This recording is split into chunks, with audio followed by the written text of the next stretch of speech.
I am Alia, 35 years old, and my entire existence currently fits inside a single clear plastic evidence bag. As a forensic accountant, my entire career has been built on analyzing the aftermath of disasters.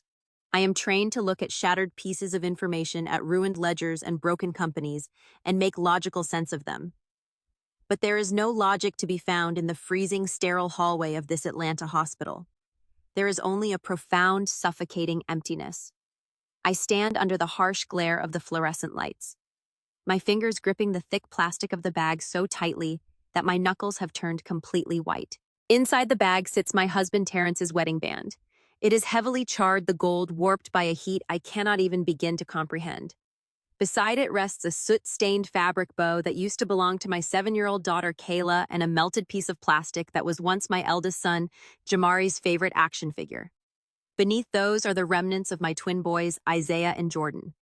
Two matching pacifiers scorched and blackened. Just 6 hours ago, my house was vibrating with the beautiful, chaotic noise of our Saturday morning routine. Terrence, brilliant and endlessly patient, was a software architect who worked grueling hours during the week just so he could dedicate his weekends entirely to our 4 children. I can still see him standing in the foyer, zipping up coats and tying tiny shoelaces. He had planned to take the kids to the new interactive science museum downtown, so I could have a few quiet hours to finalize a massive corporate audit. He kissed my forehead, told me he loved me, and herded our beautiful, loud, vibrant family into the SUV. The police officer who knocked on my door 3 hours later did not look me in the eye. He stared at a spot on the wall just above my shoulder as he explained that a drunk driver going 80 miles an hour in the wrong direction had crested the overpass. The impact sent Terrence's vehicle through the concrete barrier and plummeting to the highway below. The explosion was instantaneous. The officer used words like catastrophic and immediate, words designed to offer a clinical sort of comfort. They meant my family did not suffer. They meant my husband and my 4 babies were wiped from the face of the earth in a fraction of a second. The hospital staff will not let me see them. The doctors and grief counselors have gently but firmly advised against it, telling me it is better to remember them as they were. So I am left standing in this corridor with a plastic bag, trying to remember how to pull air into my lungs. The physical sensation of this grief is not a dull ache. It is a violent, tearing pain in the center of my chest, as if someone has reached into my rib cage and crushed my heart with their bare hands. I am trembling so violently that my teeth are chattering despite the heavy wool coat draped over my shoulders. In this moment of absolute, bottomless despair, human instinct overrides everything else. I am a grown woman, a successful professional, a wife, and a mother. But standing in the ruins of my life, I just want my father. I need my parents to hold me, to tell me how I am supposed to survive the next minute, let alone the rest of my life. I pull my phone from my pocket.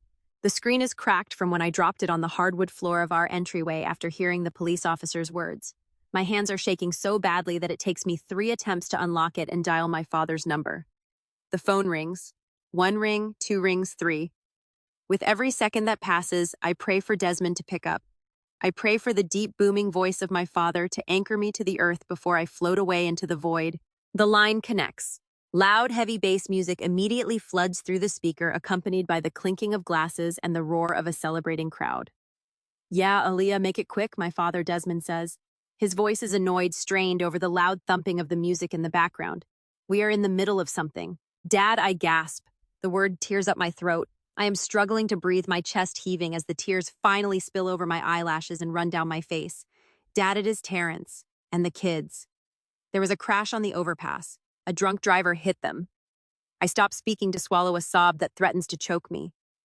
I press my hand against the cold cinder block wall of the hospital to keep my legs from giving out. "Dad, they are gone. All of them. Terrence and the babies. They are dead." The silence on the line lasts for perhaps 3 seconds. In those 3 seconds, I expect the music in the background to cut out. I expect to hear my father shout for my mother, Valerie. I expect the panicked, desperate rush of parents dropping everything to sprint to their child in her darkest hour. Instead, the thumping bass continues. I can hear someone laughing in the background, a sharp, joyous sound that pierces straight through my eardrum.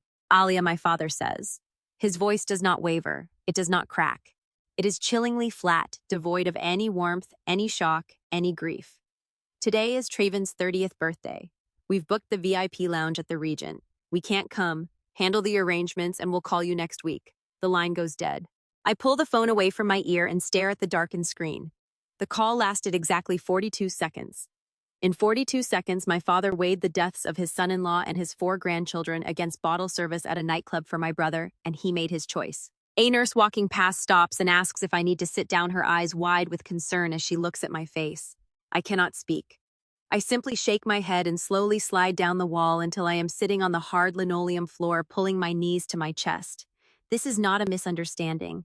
This is not a man acting out of shock. This is the ultimate inevitable culmination of 35 years of being the scapegoat in my own family. Growing up, my brother Trevon was the undisputed center of our universe. Desmond and Valerie worshipped the ground he walked on. He was the golden child, the boy who could do no wrong even when he constantly did. When I graduated at the top of my university class with a degree in accounting, my parents skipped my commencement ceremony because Trevon needed help moving into a luxury apartment they were paying for. When I passed my certification exams to become a forensic accountant, my mother told me it was a nice backup plan, but asked why I could not be more entrepreneurial like my brother. Trevon's entrepreneurial spirit consisted of launching a high-end real estate firm that bled money from the day it opened.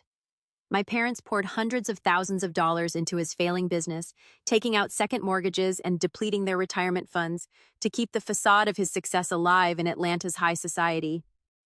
I was the responsible one, the quiet daughter who built a stable, lucrative career without asking them for a single dime. Because I required no maintenance, they treated me as an afterthought. Because I needed no financial rescuing, they deemed me unworthy of their attention. When Terrence and I got married, my parents arrived an hour late to the ceremony because Trevon had misplaced his custom-tailored suit jacket, and they refused to leave the house until it was found.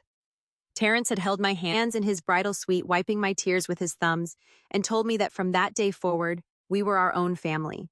He promised to give me the unconditional love they were completely incapable of providing. And he did. For 10 beautiful years, Terrence loved me loudly and fiercely.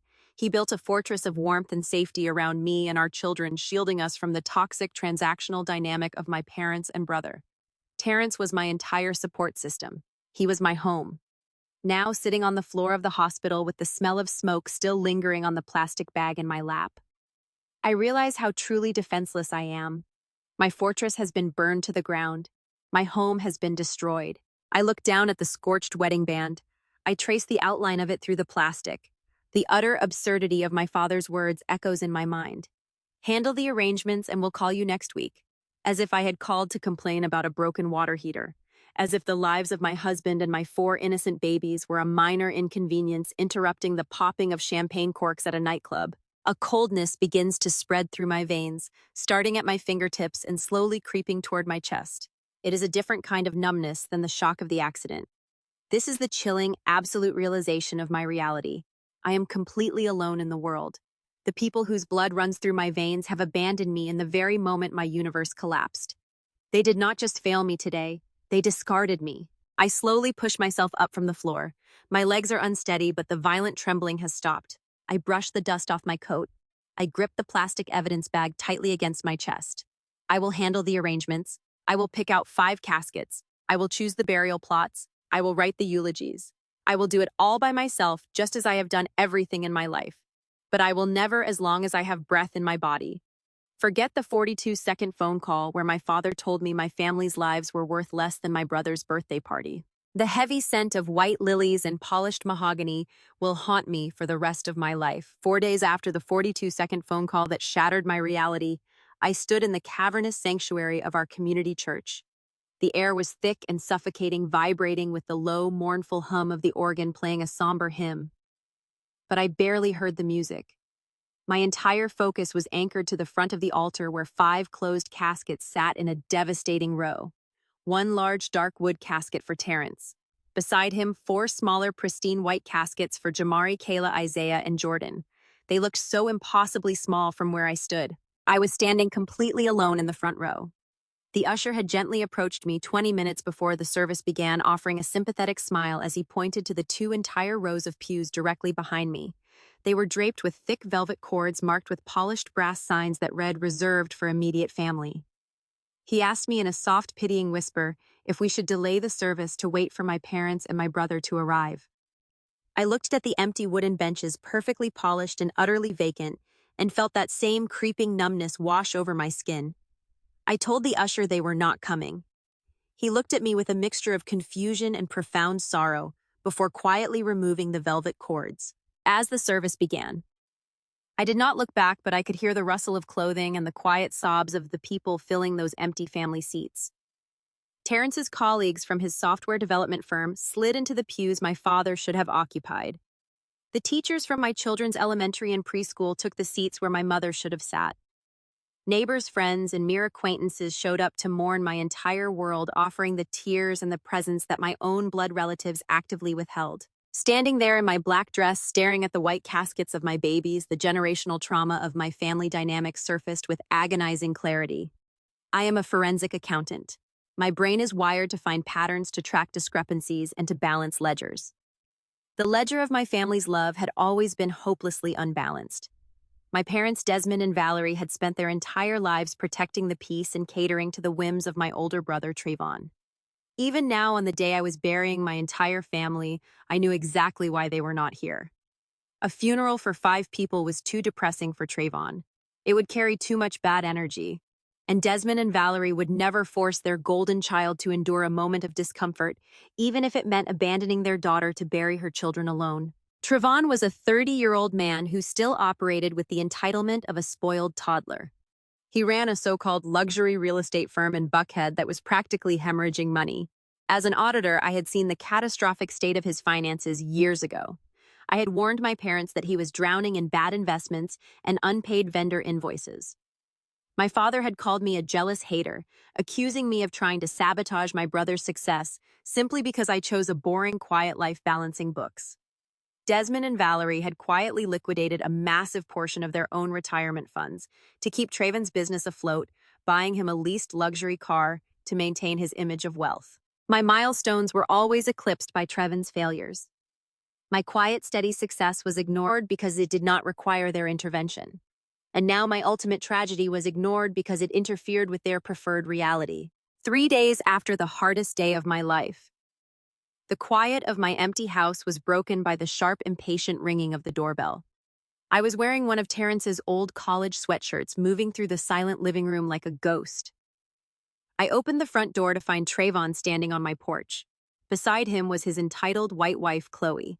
She was wearing designer sunglasses pushed up into her perfectly styled hair and holding a ridiculously expensive iced coffee. They did not bring food, they did not bring flowers, they did not even offer a hug. Trayvon pushed past me into the foyer without waiting for an invitation.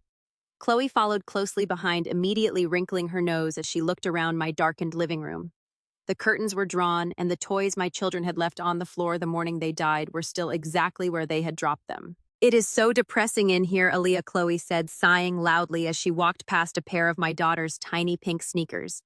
"You really need to open some windows and let some light in. This dark vibe is terrible for your aura. You cannot just wallow forever."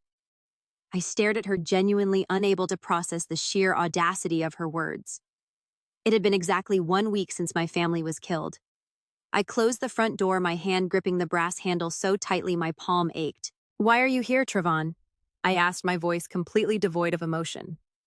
Trayvon paced across the hardwood floor, refusing to look at the framed family photographs lining the hallway walls.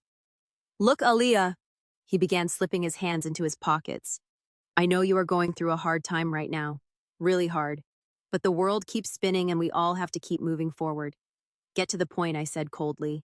He cleared his throat, shifting his weight. "The real estate market is brutal right now. You know how it is. My firm is facing a temporary cash flow issue due to some delayed closings. I know Terrence had a massive life insurance policy through his tech company, plus the policies on the kids. You are about to be sitting on a huge pile of cash that you do not even need right now since you are by yourself." My breath caught in my throat. The room seemed to tilt on its axis. "I need a loan," Trayvon said, his voice dropping into a demanding, entitled register. $200,000, just to bridge the gap for my business until the end of the quarter. You can afford it and it stays in the family. You did not come to their funeral." I whispered the words, trembling with a rage so profound it tasted like copper in my mouth. "You did not come to say goodbye to your own nephews and your niece, but you came here into the house they grew up in to ask me for the money generated by their deaths." Before Trayvon could defend his grotesque request, his phone began to ring. He pulled it out of his pocket, glanced at the screen, and answered it immediately, putting it on speakerphone. It was my mother, Valerie, Trayvon. Did you talk to your sister yet? Valerie's voice echoed sharply through the quiet foyer. She is being difficult, Mom Trevin replied, casting a glaring look in my direction.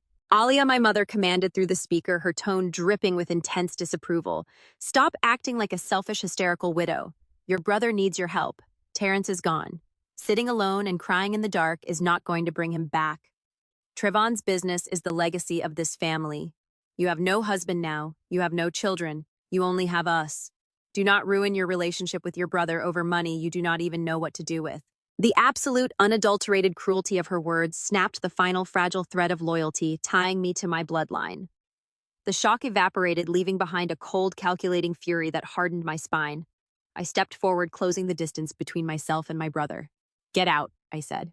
Aaliyah, be reasonable, Chloe chimed in, crossing her arms defensively. You are acting crazy. I said, get out of my house. I repeated, my voice rising to a fierce, commanding volume that echoed off the high ceilings. Get out of my house right now before I call the police and have you both arrested for trespassing. Take your terrible aura, take your failing business, and get off my property. Trevon scoffed, shaking his head as if I were a petulant child throwing a tantrum. He grabbed Chloe by the arm and pulled her toward the door. You are going to regret this, Aaliyah, he threatened, stepping out onto the porch. When you finally wake up and realize you have absolutely nobody left in this world, do not come crawling to us. I slammed the heavy wooden door shut, engaging the deadbolt with a loud, satisfying click. I stood in the silence of the foyer for a long time, my chest heaving, listening to the sound of Trevon's leased luxury car speeding aggressively out of my driveway.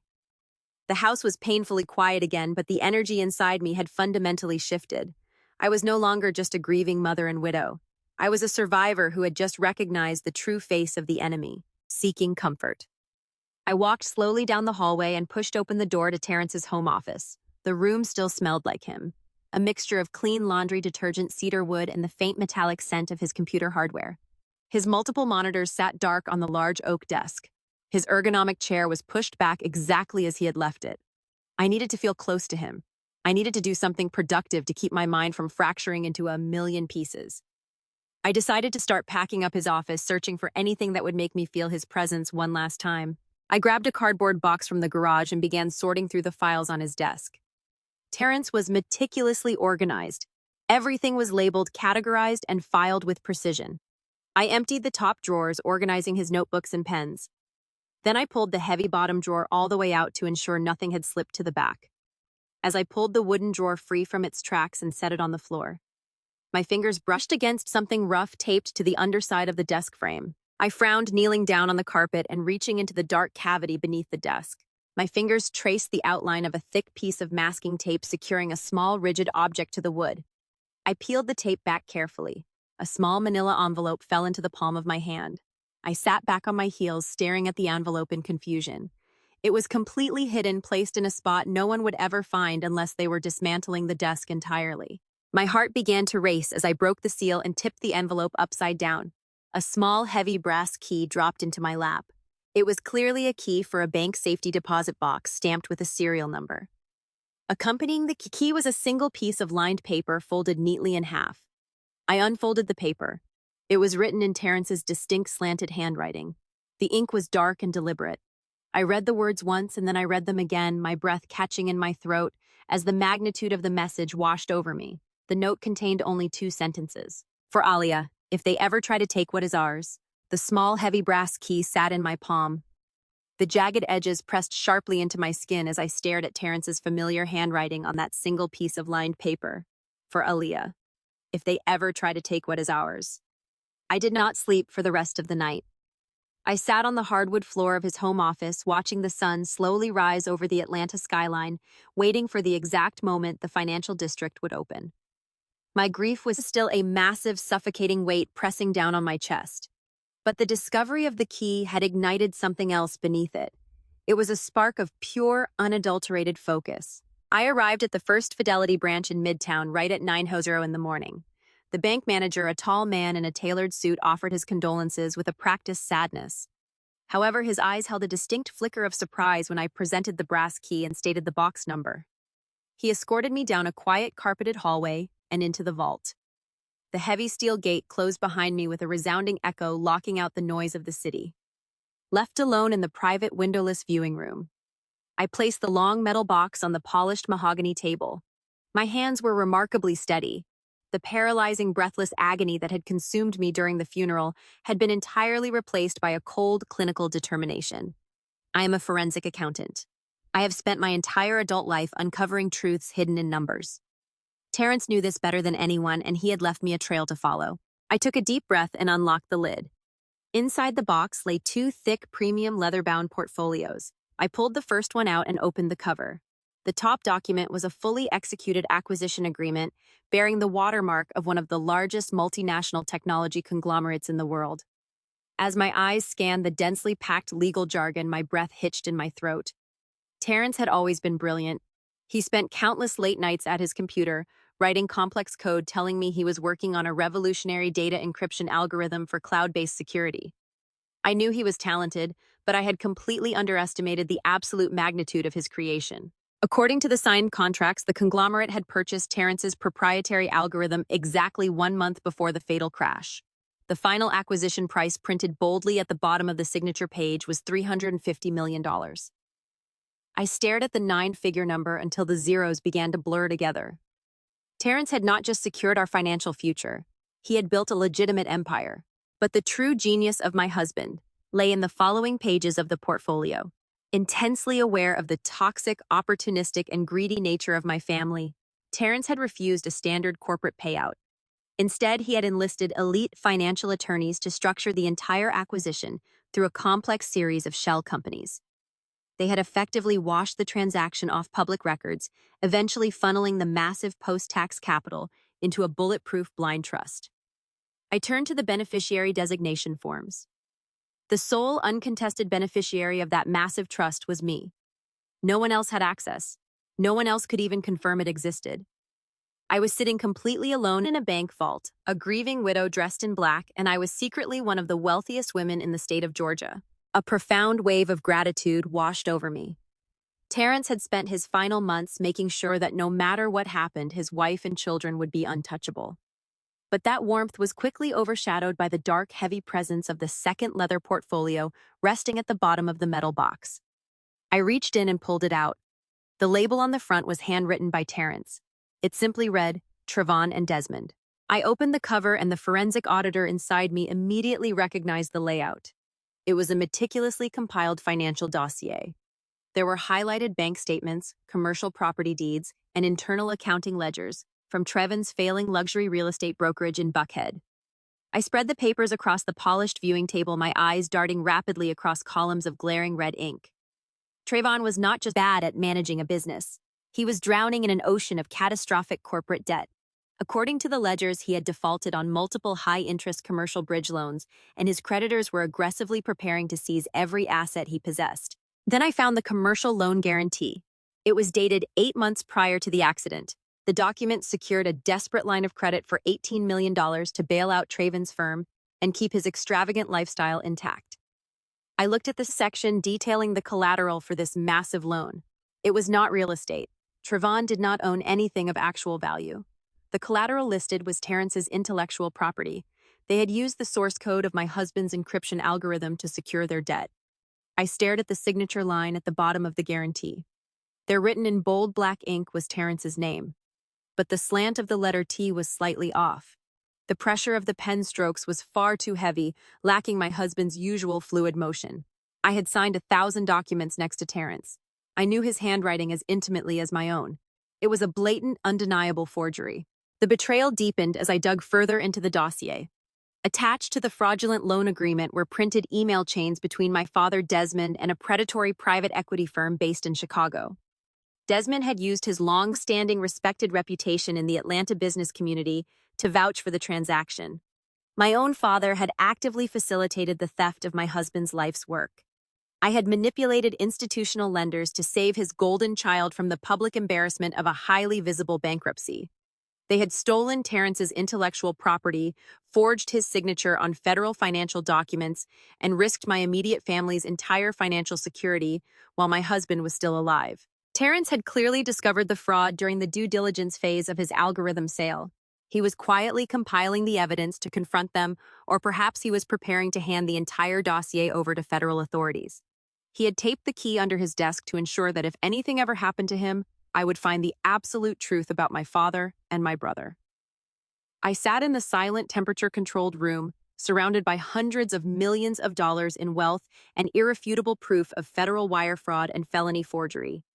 The pieces of the puzzle slammed into place with sickening crystal clarity. This was exactly why Trevin had shown up at my house 3 days after I buried my babies aggressively, demanding $200,000 from Terrence's life insurance.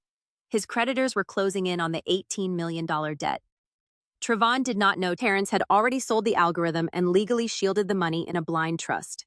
Trevon falsely believed the collateral was still viable, but he needed a massive cash injection immediately to stop the private equity firm from auditing the fraudulent loan documents. My parents had skipped the funeral of my husband and my 4 beautiful children because they were too busy popping champagne in a VIP lounge for Traven's birthday.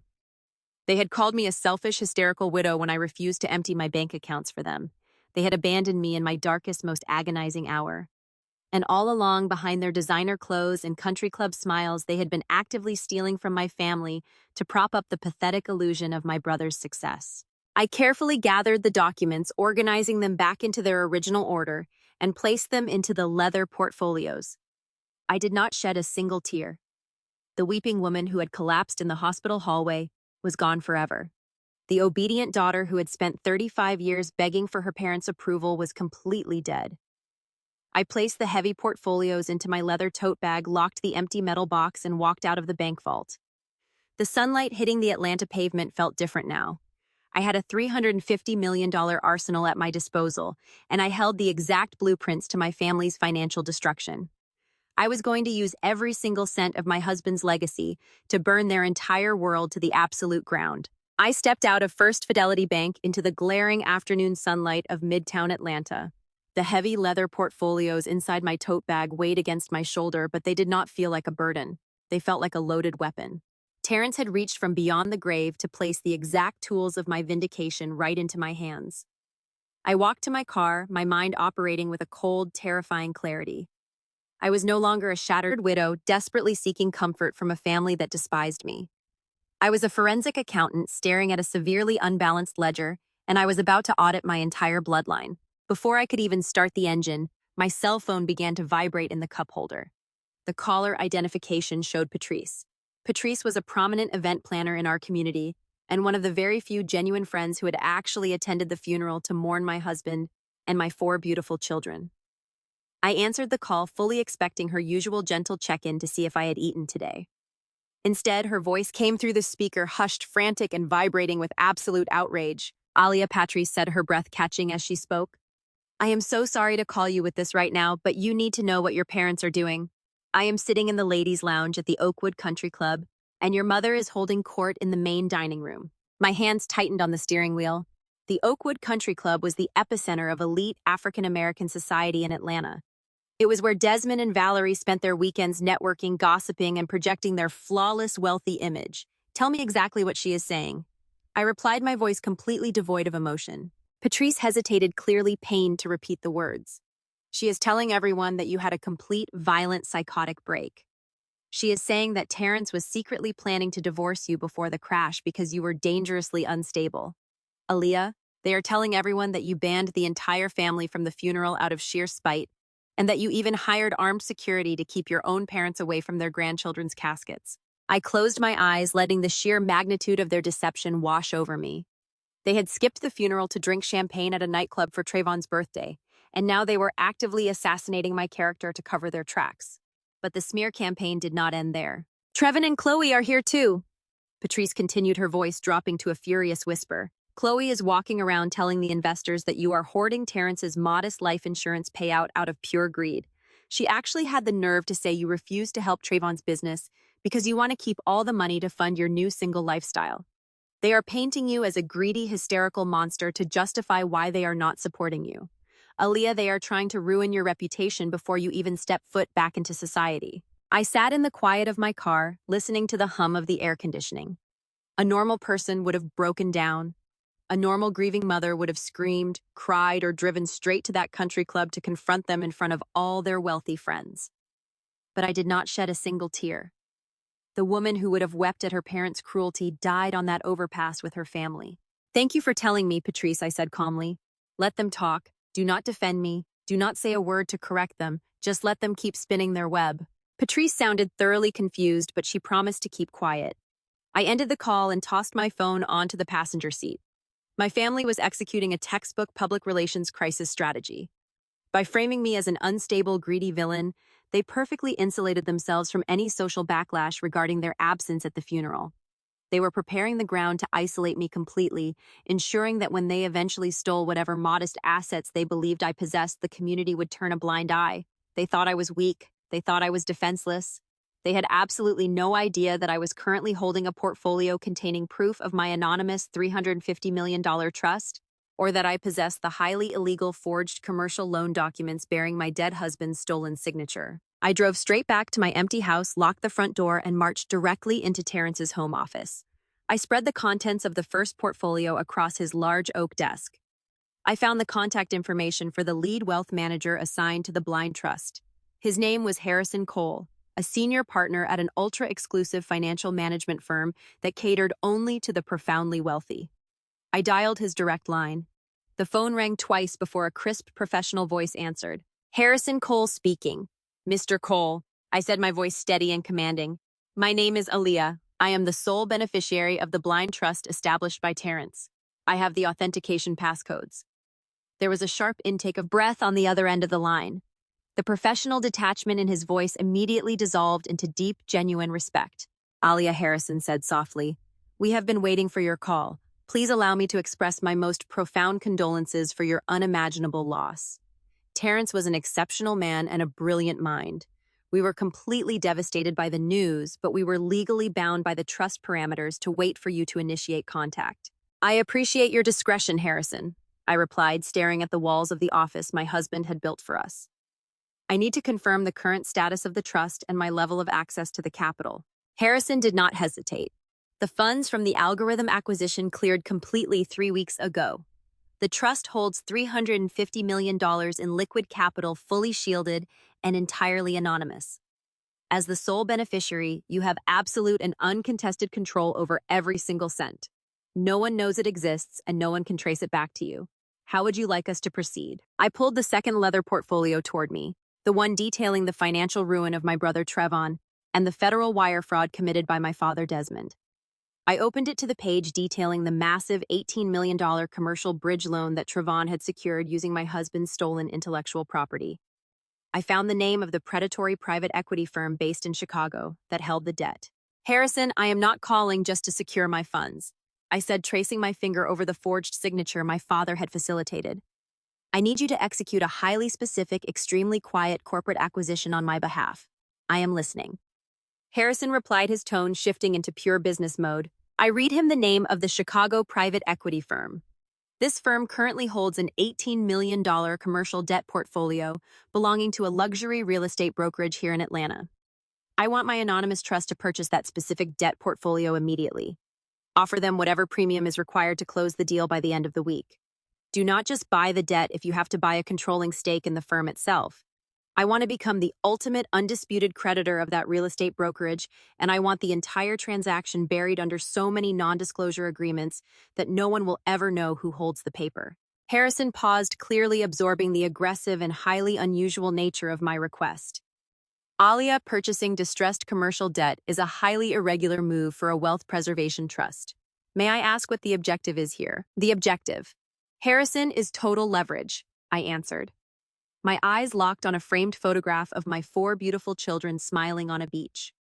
The people who own that real estate brokerage committed felony forgery to secure that loan. They stole my husband's intellectual property. They are also my father and my brother. They currently believe I am a helpless, penniless widow whom they can abuse and discard without consequence. I am going to let them believe that until the exact moment I spring the trap. I could hear the faint sound of Harrison typing rapidly on his keyboard. Understood, Aaliyah, he replied, his voice replaced by the sharp, eager compliance of a man who understood the assignment. Consider it done. We have the capital to buy the entire Chicago firm twice over if necessary. The debt portfolio will be legally transferred to your anonymous holdings within 5 business days. The current debtors will simply be notified of a standard corporate restructuring. They will have absolutely no idea that you are the one holding the leash. Thank you, Harrison, I said. I will be in touch. I ended the call and set the phone down on the desk. Outside, the evening sun was beginning to set over Atlanta, casting long, dark shadows across the front lawn of my quiet, empty house. My family was out there right now, sitting in their country club, sipping their expensive wine and telling the world that I was a crazy, greedy woman who had lost her mind. They were resting easy, confident in their delusion that they had successfully gotten away with stealing my husband's legacy and abandoning his grieving widow. They thought they had buried me. They had no idea I was the one holding the shovel. I was going to play the long game. I would become exactly what they claimed I was. I would let them watch me struggle, let them feel superior, let them grow bold and sloppy in their arrogance. And then when they least expected it, I would tighten the financial noose they had so willingly placed around their own necks. I closed the leather portfolio, the satisfying snap of the clasp echoing in the silent room. The smear campaign was their opening move, but they were playing checkers, and I was holding all the pieces to a game they did not even know had begun. I turned off the light in Terrence's office, stepping out into the dark hallway, ready to play the role of the broken widow until the perfect moment arrived. 6 months is exactly how long it takes to construct a flawless illusion. As a forensic accountant, I know that the most successful frauds rely entirely on what the target expects to see.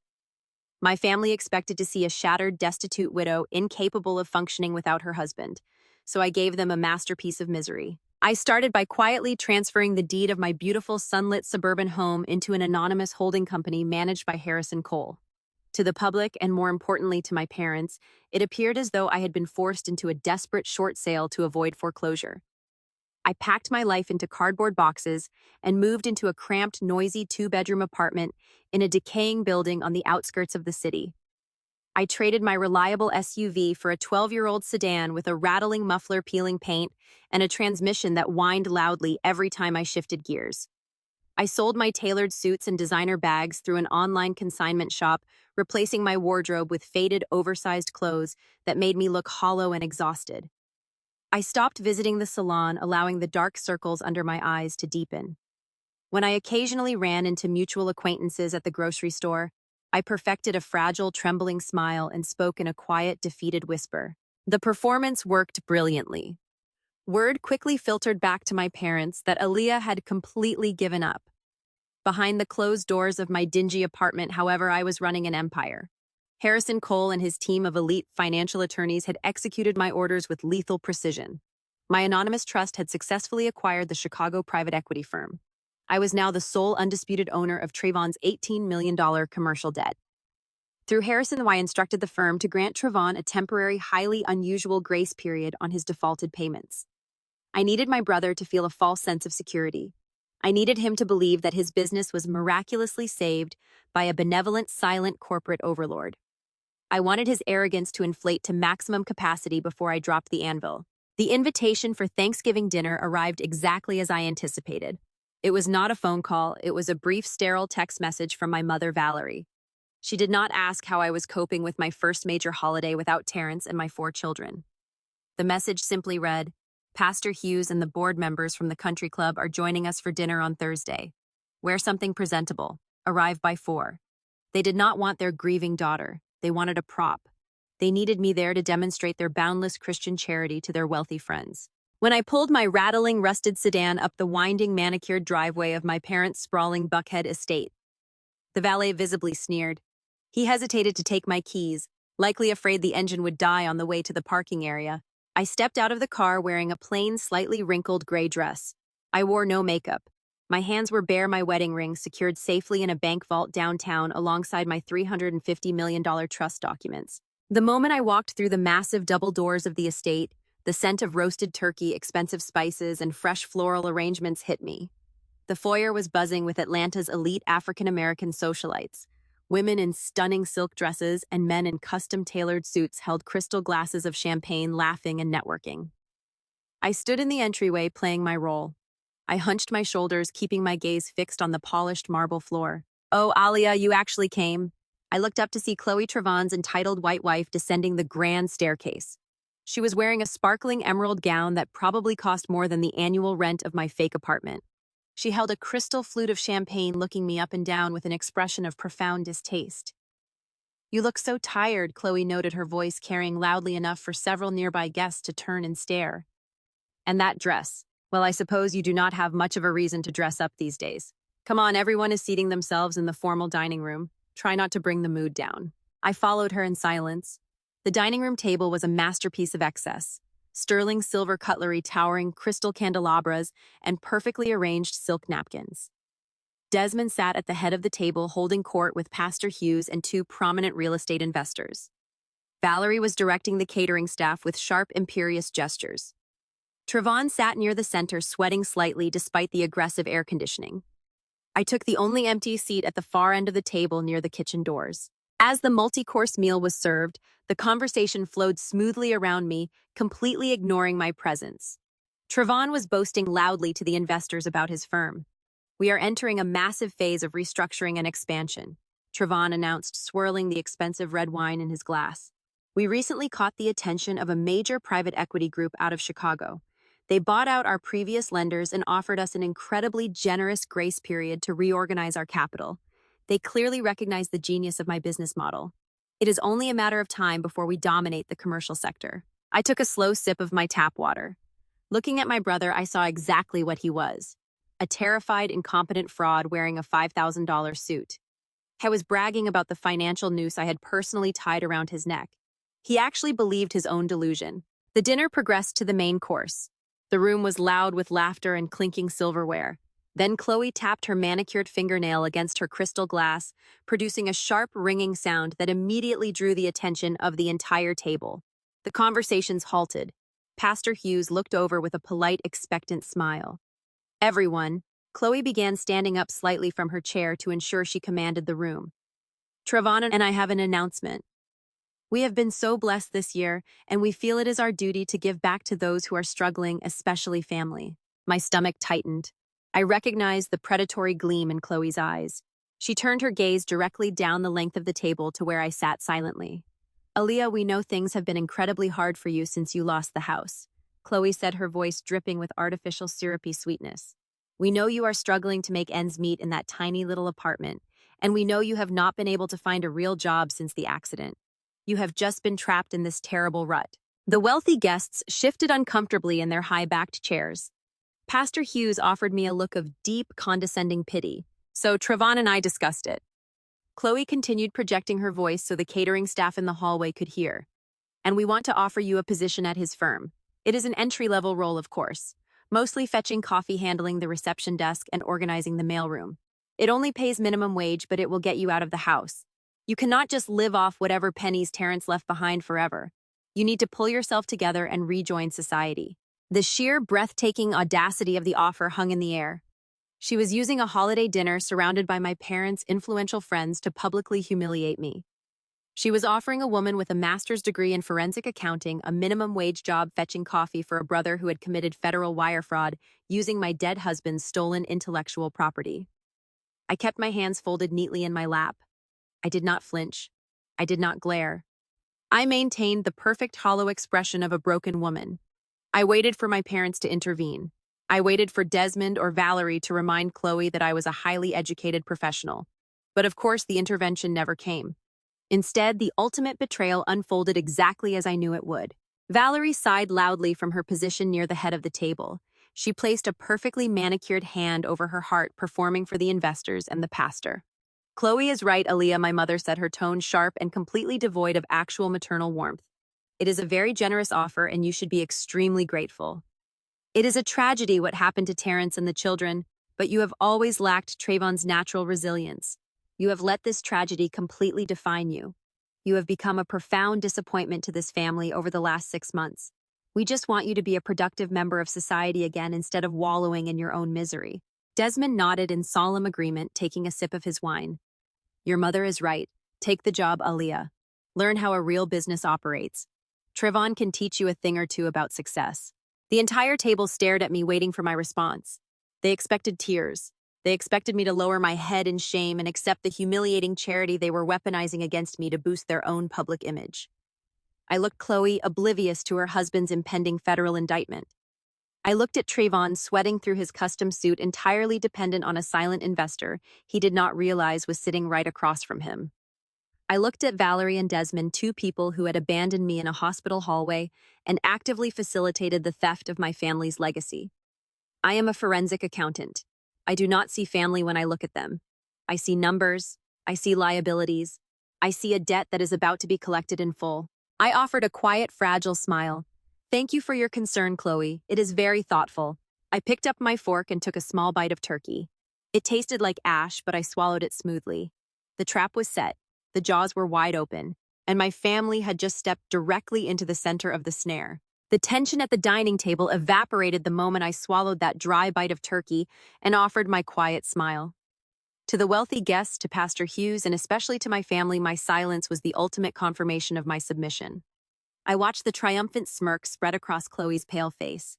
I saw my brother Trevon lean back in his custom-tailored suit, practically glowing with the satisfaction of knowing his older, smarter sister had been publicly reduced to a beggar. My mother, Valerie, immediately signaled the catering staff to clear the plates, eager to steer the conversation back to their upcoming winter vacation to St. Bart's. I sat there for exactly 20 minutes. I listened to the clinking of expensive crystal and the low, arrogant hum of men discussing golf handicaps and real estate acquisitions. I needed them to feel completely comfortable. I needed them to believe they had broken me so thoroughly that I would accept whatever scraps they threw in my direction.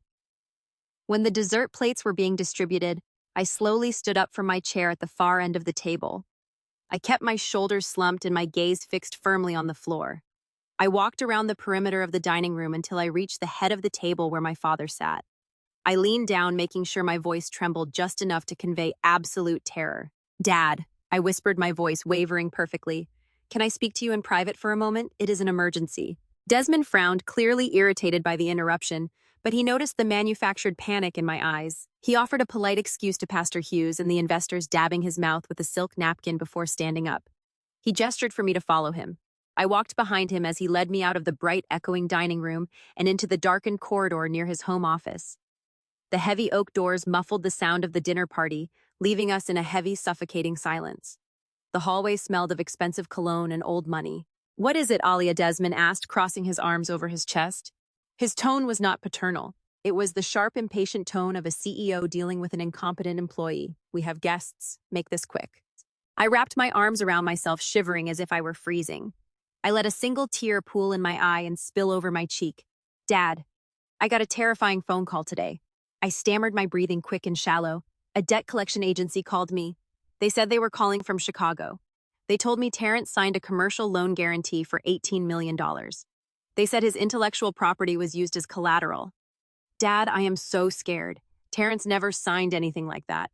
I have to call the authorities. I have to protect his estate." Desmond leaned in closer, his eyes cold and dead. "Terrence is dead. His estate is a pile of ashes and a life insurance policy that barely covers a modest mortgage. You think you are the first person in the world to encounter a forged signature. You think the authorities care about a grieving widow complaining about commercial loans." He grabbed my upper arm, his fingers digging painfully into my flesh. "Let me make this crystal clear for you. If you ever breathe a word of this to anyone, if you ever try to contact a lawyer or the police about that signature, I will personally destroy you. I have lawyers on retainer who cost more by the hour than you will earn in a lifetime fetching coffee for my son. I will bury you in endless litigation. I will tie up whatever pathetic little life insurance payout you received until you cannot even afford to pay the rent on that miserable apartment of yours." I stared up at the man who had given me life. I looked into the eyes of the man who was supposed to protect me when my husband and 4 children were killed. There was no love there. There was no remorse. There was only the brutal, unapologetic arrogance of a man who believed his wealth made him a god. He had forged Terrence's signature. He had risked my family's entire financial security to save Trayvon, and he was perfectly willing to crush me into the dirt to keep his secret safe. "I will drag your name through the mud of every social circle in Atlanta." Desmond threatened, his grip tightening on my arm. "You will be blacklisted. You will be unemployable. You will end up living on the streets, and I will make sure no one in this family ever throws you a single dime. You have nothing, Aaliyah. Know your place." He shoved my arm away, stepping back and smoothing the lapels of his custom suit. He adjusted his tie, his breathing completely calm. The threat was delivered with the casual ease of a man swatting away an annoying insect. "Dry your face," Desmond commanded, pointing a finger at me. "Go back into that dining room, thank your sister-in-law for her incredible generosity, and accept the job. You are a Blackwell. Start acting like you understand how the real world works." He turned his back on me, and walked confidently down the hallway, pushing open the heavy oak doors and instantly returning to the loud, joyous atmosphere of the Thanksgiving dinner. I heard his booming laugh echo through the house as he rejoined Pastor Hughes. I remained in the dark corridor for a full minute. I did not cry. My heart was not racing. My pulse was as steady and rhythmic as a ticking clock. The audit was complete. I had given my father one final desperate opportunity to show a shred of humanity, to show even a fraction of guilt for stealing my dead husband's legacy. Instead, he had threatened to leave me homeless. He had given me the absolute moral clearance to execute his destruction without a single ounce of hesitation. I smoothed the front of my wrinkled gray dress. I wiped the single manufactured tear from my cheek. I walked back into the bright, glittering dining room. The guests were finishing their desserts. Chloe was laughing loudly at something Trevin had said, her emerald gown catching the light of the crystal candelabras. Valerie looked up as I approached the table, her eyes narrowing as she assessed my demeanor to ensure I had been properly disciplined by my father. Alia, Chloe said, swirling her champagne glass. We were just finalizing the details for your new position at Trevon's firm. I think having you start on Monday would be best. You can organize the supply closet to ease your way into the workflow. The entire table paused, waiting for my grateful acceptance. Desmond watched me from the head of this table, his eyes locked on mine, a silent warning broadcasting loud and clear across the room. I stood behind my empty chair. I looked directly at Chloe, and then I looked at Trevon. I let a perfectly calm, polite smile spread across my face. I appreciate the offer, Chloe, I said, my voice clear, professional, and carrying beautifully across the quiet room. It is quite revealing of your character to offer such a position. However, I'm going to have to decline. I have other arrangements to pursue. The shock that rippled across the table was palpable. Chloe's smug smile instantly vanished, her mouth falling slightly open in pure indignation. Trevon sat up straight, his face flushing dark red. Valerie dropped her silver dessert spoon onto her china plate with a loud clatter. Excuse me, Chloe snapped, her voice shrill. I did not give them the satisfaction of an argument. I did not wait for Desmond to explode or for Valerie to berate me in front of the pastor. I simply offered a polite nod to the guests. Thank you for the meal, I said calmly. Happy Thanksgiving. I turned my back on my family and walked purposefully out of the dining room. I did not run. I did not rush. I walked through the grand foyer with the steady, measured pace of a woman who owns the very ground she walks on. I pulled open the heavy front doors and stepped out into the freezing November night. The crisp, biting air hit my face, clearing the stench of their expensive perfumes and roasted food from my lungs. The valet rushed forward, looking confused as he hurried to retrieve my rusted 12-year-old sedan. He pulled the rattling car up to the front steps, leaving the engine running. I handed him a $5 bill, slid into the cold driver's seat, and closed the door. The heater in the old car was broken. The steering wheel was freezing against my bare hands. I sat in the darkness of the driveway, staring up at the massive illuminated windows of my parents' sprawling estate. I could see the silhouettes of my family moving frantically in the dining room, undoubtedly tearing my name to shreds, outraged by my quiet defiance. I reached into my purse and pulled out my phone. I opened the encrypted messaging application connected directly to Harrison Cole's private server. The screen glowed brightly in the dark cabin of the car. My thumb hovered over the digital keyboard for only a second before I began to type.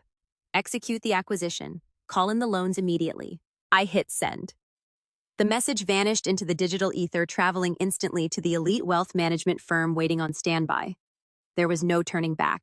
The $18 million debt holding Trevon's business together was now entirely in my hands, and I had just ripped the safety net out from under them. I put the car into gear, the old transmission whining loudly as I pulled out of the gates of the Oakwood estate. I drove off into the cold Atlanta night, leaving my family completely oblivious to the catastrophic financial avalanche that was already crashing down toward their heads. 365 days. Exactly 1 year has passed since the cold and sterile hospital hallway where my entire universe was reduced to a charred wedding band in a plastic evidence bag. This morning, I woke up before the sun began to rise. I drove to the quiet cemetery on the outskirts of Atlanta. I stood before the 5 pristine headstones that bear the names of my husband, Terrence, and my 4 beautiful babies, Jamari, Kayla, Isaiah, and Jordan. I placed fresh white roses on the damp grass. I stood in the freezing morning mist and spoke quietly to my family, promising them that today would be a very important day. I reply, my voice perfectly level. Is family not allowed to celebrate family? Chloe scoffs, looking around nervously to see who is watching us. You are not here to celebrate, she snaps. You are here to make everyone feel sorry for you. Do you have any idea how much money Trevon spent on this gala today? We have top-tier private equity investors in this room right now. We have city council members. We are trying to project success and wealth to the Atlanta business community. And you show up looking like a homeless person to remind everyone of your depressing life. You are ruining the aesthetic. You need to leave before Trevon sees you. I do not move. I look past Chloe's shoulder. Through the crowd of wealthy attendees, I see Trevon's entitled white wife power walking toward me. She is wearing a sequined silver gown that flashes aggressively under the bright chandeliers. Her face is flushed dark red with pure and unfiltered rage. She does not offer a polite greeting. She does not offer condolences on the terrible anniversary of my unimaginable loss. She marches right up to me and grabs my upper arm. Her manicured acrylic nails dig painfully into the black silk of my dress. "What are you doing here?" Chloe hisses. Her voice is a frantic and breathless whisper as she attempts to physically drag me out of the line of sight of the wealthy guests. "You are not on the guest list, Aaliyah. You cannot just show up here looking like a professional mourner. You are completely ruining the aesthetic of the entire evening." I look down at the hand gripping my arm. I do not pull away, but I fix her with a stare so cold and empty that she instinctively loosens her tight grip. "I came to support my brother on this very important night." I say, my voice perfectly calm and devoid of any emotion. "I want to be here when he makes his big announcement." Chloe lets go of my arm, taking a step back. "You are crazy," she mutters, shaking her head in disgust. Trevon is about to announce the massive restructuring of his firm. He just secured an $18 million grace period from a silent private equity firm in Chicago. His business is untouchable now. If you think you are going to stand here and guilt him into giving you a handout, you are delusional. Get out of here before I call security and have you physically thrown out. I offer her a small, fragile smile.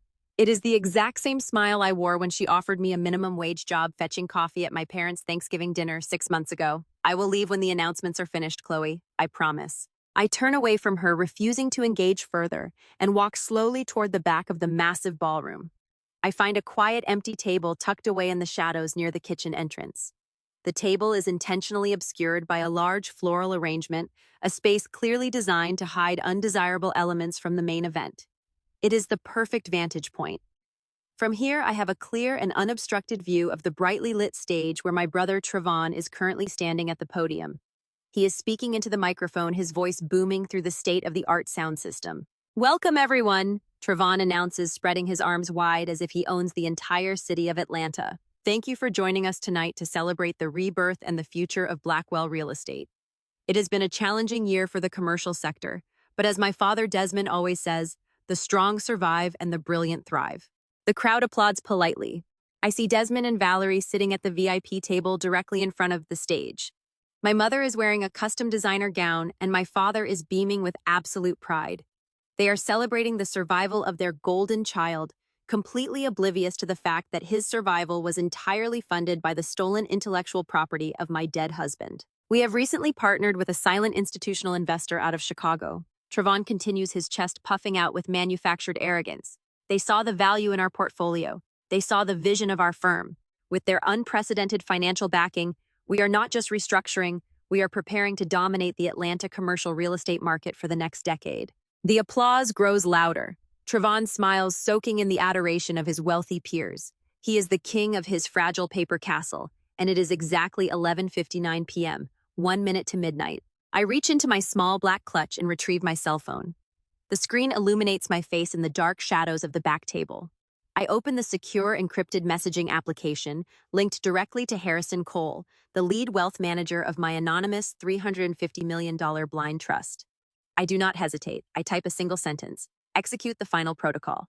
The message sends. The digital clock on my phone screen rolls over to exactly 12:00 a.m. Midnight. The anniversary of my family's death has officially ended. The day of my vengeance has officially begun. The execution of the final protocol is not loud. It does not involve security guards bursting through the doors or dramatic shouting. It is entirely digital, silent, and lethally precise. Exactly 45 seconds after I hit send on my phone, the first notification chimes. It is a quiet, subtle ping from a cell phone at a table near the front of the stage. Then another phone chimes. Then 5 more. Within a matter of seconds, a cascading wave of notification sounds washes over the entire ballroom. The low murmur of the wealthy guests abruptly halts. Hundreds of people simultaneously pull their cell phones from their pockets and evening bags. I remain seated in the shadows at table 42, watching the scene unfold with the clinical detachment of a forensic auditor reviewing a balanced ledger. I know exactly what they are reading. Harrison Cole's elite public relations team has just simultaneously released the heavily embargoed financial disclosures to every major business publication in the state.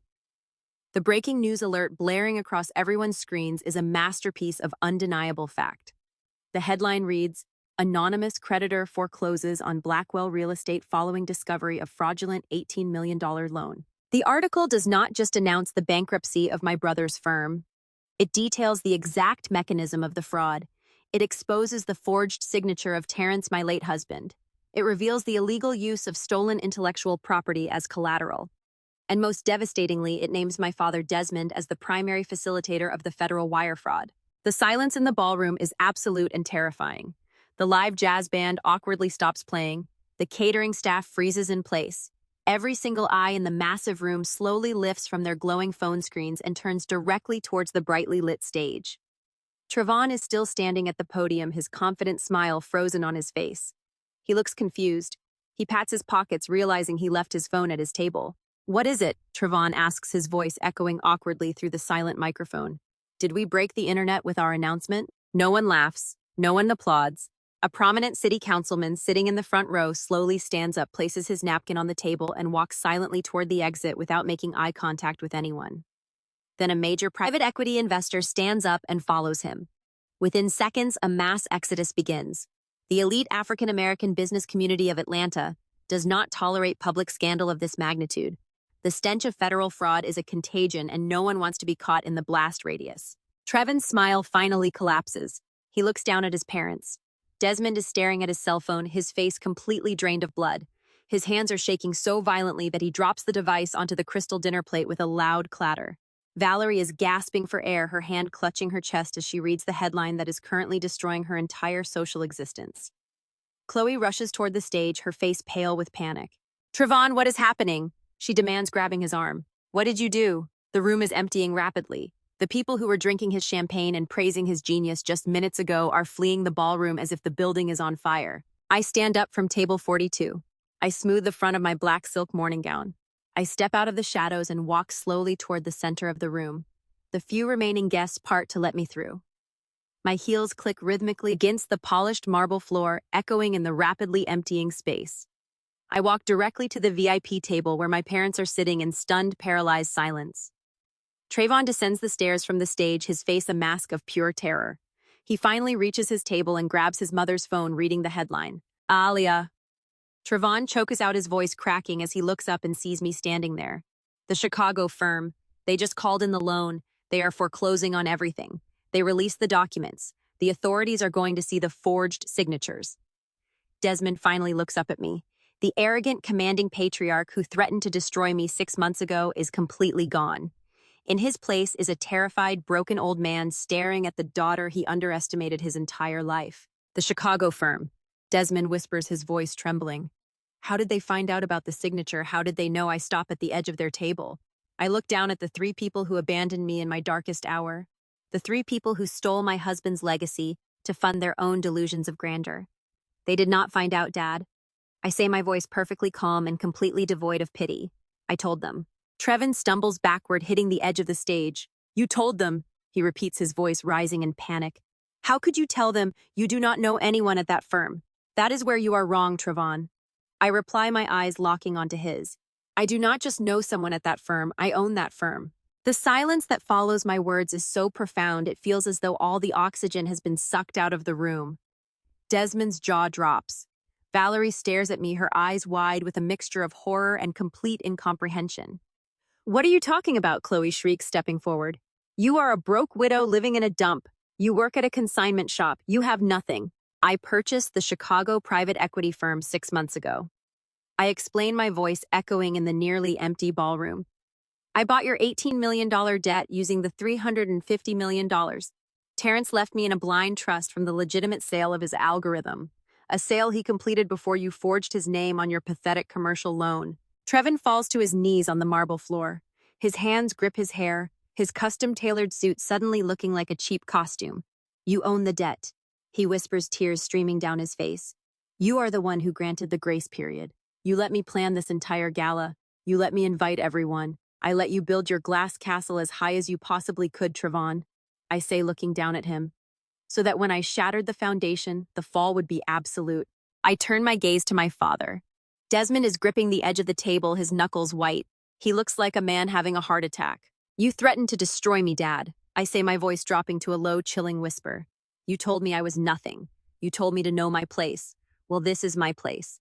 I am the sole creditor of your golden child's failed empire. I hold the irrefutable proof of your federal wire fraud.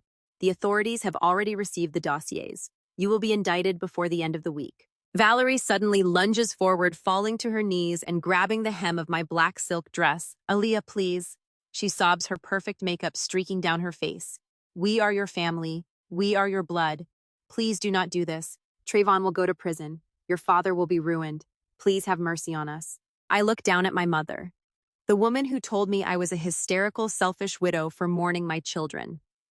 The woman who drank champagne at a nightclub while I sat on the floor of a hospital hallway holding a plastic evidence bag. You made your choice 42 seconds after I called you from the hospital, Mom. I say, stepping back so her hands slip off my dress. You chose the nightclub. Now you get to live with the hangover.